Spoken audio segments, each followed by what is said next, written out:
Good morning, good afternoon, and good evening wherever you are. Lovely Nebraska weather here. One of the reasons why the videos about the Iran and the West are so important, something that we should focus on a little bit more in our conversations, is because this is a very good description, an analysis of what it is that the Western, mainly European Western and United States politicians and political ideology sees what's happening in Asia, predominantly in Iran. The TV series Iran and the West is highly intriguing to watch, and I urge all of you to go and watch all of the 3 episodes because I think it kind of encapsulates what happens. Now, in this particular scene at the beginning, you will see Khomeini coming to give a speech at one of the squares. I can't remember what it was. But I want you to have a look at this for a second. Later that same day, Khomeini gave his first major address to the Iranian people. It was a rejection of British and American domination of the Shah's Iran.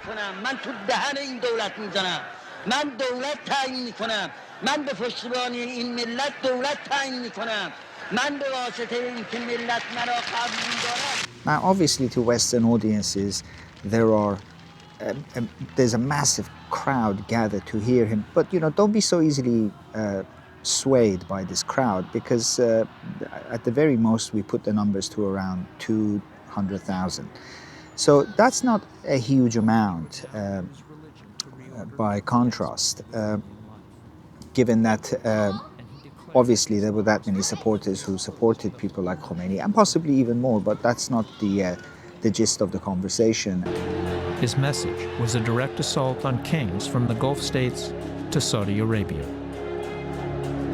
Iranians believed it was the end of decades of autocratic rule and repression.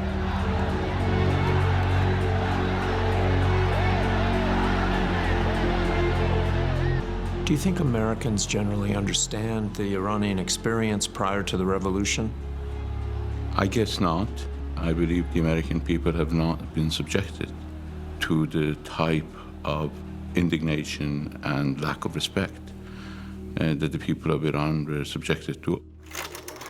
There's more to it than that. In this next scene, you'll see Masumeh Ebtekar talking about taking the hostages from the US Embassy. And this is kind of telling because now in the interview you'll see her in later years pronouncing exactly what the political manifesto of the Islamic Republic is. And this is what is telling. A small group of students reacted. The hostages are in our hands. Masumeh Ebtekar was a spokesperson for the students. So that in the case of any military intervention, we will destroy them. The students, they believe that there is a serious possibility that what happened in 1953, the coup d'etat, could again happen. History could repeat itself. Militant Muslim students today. Imam Khomeini, he named this overwhelming response of the people, he named it as the Second Revolution. He used it to actually construct the political institutions of the Islamic Republic of Iran.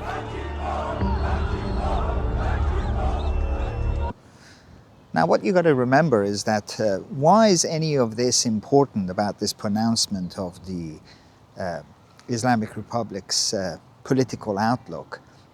Is that this is what is defining what you're seeing right now unfold before your eyes. Why is Iran attacking the Persian Gulf states, and why it's almost hell-bent on wanting to destroy some of its facilities and other infrastructural aspects of those Persian Gulf states? Well, we know what the reason is. The reason is that this has always been the policy that they have followed, beginning with Iran. How they see the Persian Gulf states is exactly how they viewed Iran in the 1970s, and ever since, possibly, I would argue, the time of Reza Shah, when he came to power and the Qajar dynasty stepped aside. But that's a different conversation that we can get into at some point, maybe later on, because there are some historical aspects that need to be included in this. But the hostage taking in the United States Embassy in Iran was the beginning of a long hostility that is now unfolding. And, well, it has unfolded for 47 years, but it's now reaching its piquancy, if you like. And it's showing itself not just towards hostility towards the United States, but also towards all those other countries that are not, are kind of married to the ideology, culturally that is, to the United States. And those Persian Gulf states definitely are. The Persian Gulf states follow predominantly the energy desires and aspirations that the United States, in particular with the United States, we're talking about this administration of Donald Trump, want to achieve globally. And I've explained the reason for this. This is a war between the United States and Europe. It just so happens that the battle scene is in Iran. And what you're beginning to see now, quite fervently, is the escalation. And this escalation is going to continue. And it has to, because it has to reach a position. It's a little bit dark here. It has to reach a momentum whereby not only that the war is justified, but the achievements of the war too. And the achievements of the war, as I've tried to explain, is that ultimately this is about energy. Who wins? The renewable energy source, which is a completely nonsensical and farcical argument entirely. Because as I explained before, you know, Europe is in no position to be able to compete even in the renewable energy market, because it has no way of producing the astronomical amount of batteries that are required for the storage of this new energy source. So this is a very redundant argument on the part of those countries that think that renewable energy is going to somehow bring them back to their old age empire era, where they had power and control and dominance and supremacy and relevance, which is very important. What you're seeing right now in the media has all the combines and the aspects of distraction. The whole point of any war is to establish dominance. And dominance has always meant, for thousands of years, market controls, population control, production, sales, imports, exports. All of these things are part of what you're seeing. You're looking at the package, but you don't know what's inside the package. And this is where your focus has to be. There's no doubt that the outcome of this war will only go in one direction. And that direction is that the energy argument has to come down on the side of the oil and gas and not the renewable energy. Because the renewable energy argument is one where the entirety of this global struggle for power will shift towards a side of the political argument that we have tried for many years to avoid. And I don't mean a kind of communist totalitarian government in Western Europe and the United States, but it could happen. It's very unlikely, but it could. And the mere struggle towards such an ideal is by itself possibly more dangerous than the actual ideal itself.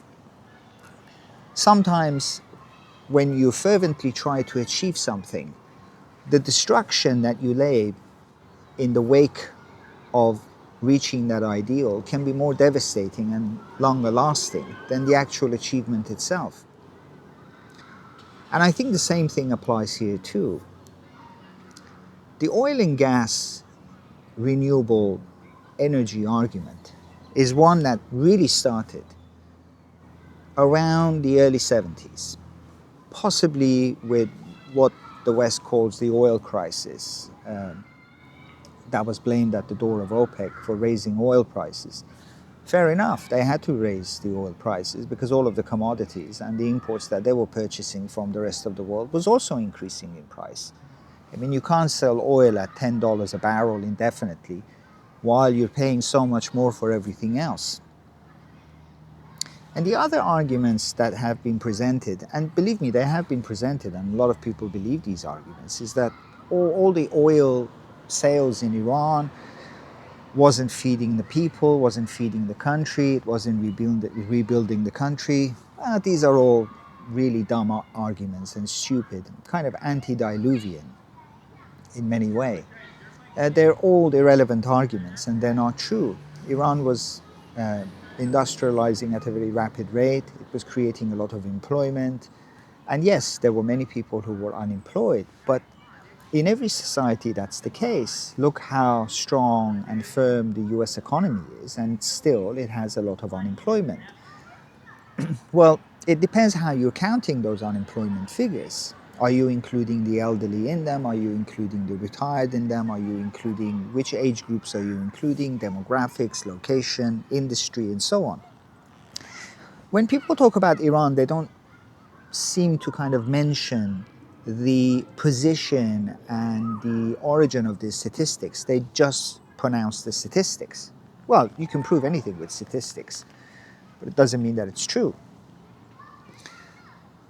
Or you can attempt to prove it rather, and it's not true. The West, and that included the United States at the time during the Carter administration, they had to get rid of the Shah. The Shah was a stick in the mud for them, if you like. And they decided to get rid of him at that conference that they held in Guadeloupe with Valéry Giscard d'Estaing and Helmut Schmidt and James Callaghan and Jimmy Carter. 9 days after that conference, the Shah was gone. So it just goes to show you how determined they were in that conference, in that meeting, really. I mean, they discussed a bunch of other things, they say, but really the actual excuse was the Shah and Iran.